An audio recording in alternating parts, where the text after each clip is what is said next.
So one of the things that we identified through the survey was that at times people had a loss of inhibitions. Do either of you have any experience of that? Sort of perhaps changes in behaviours, not saying things that you expect them to say?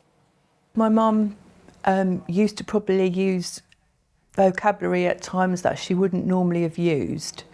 And we used to find it hilariously funny because it was something different for her. When she came to Montford Manor, she definitely was very animated when any male carers were there or one of the entertainers came in. She would be very much wanting them to come to her, and she was very, she wouldn't really take too much notice of the girls, but if it was a male, then she would be, you know, and she'd sort of be very interested, which we used to say, was that what Mum was really like? You know, mate, but we actually realised, no, it's the dementia. Mum's the same, physical contact, a hug and a kiss, and it's indiscriminate as to who will give that to her. She loves people just being physical around her. And then the other thing is the inhibitions going. The other thing is she will tell you exactly what she thinks, and there are absolutely no filters. And before we moved her into Montford Manor, when carers came in, you know, the clothes would just fly off and off we'd be going to the bathroom. It didn't matter what age, sex, whatever you were, that she didn't care. So she lost all her inhibitions in that regard, but not in an unpleasant way. It was just different.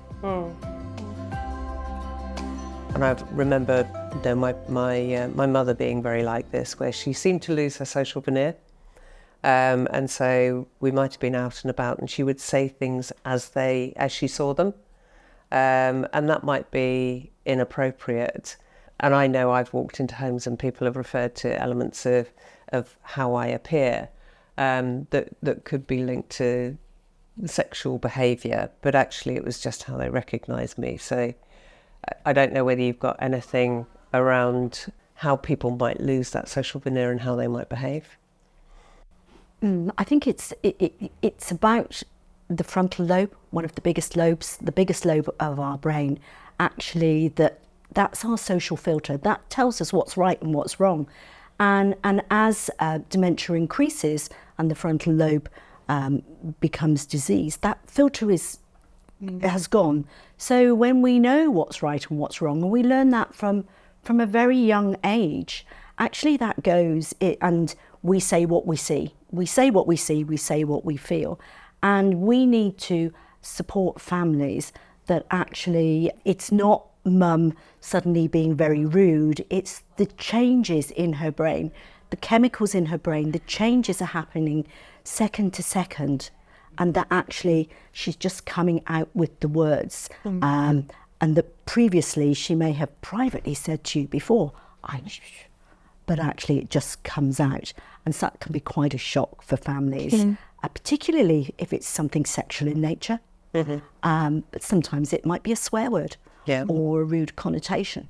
And I think as well, it's sometimes the person might be trying to look for the word, but the only word that's actually coming out is a word that they wouldn't have said before, never said before. And that does for families and friends as well. It is a shock because they think, mum, dad, or whoever, they've never said that. But actually when they're trying to, we can't see the changes in the brain. We can't visually see what's happening inside someone's brain. We can't see the shrinking of the brain. We can't see that. We can't see the chemistry.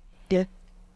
So it's it does take people by surprise. I think until people are very late with their advance, with their dementia, that you can't see what's going on, and therefore they look normal, but actually there's all sorts of damage happening within the brain. And we know that right hand side of the brain holds on to the rude words, the racial slurs, the sexual innuendos, and that will come out more readily. But actually we take great joy from the fact that it also holds poetry, prayer and music.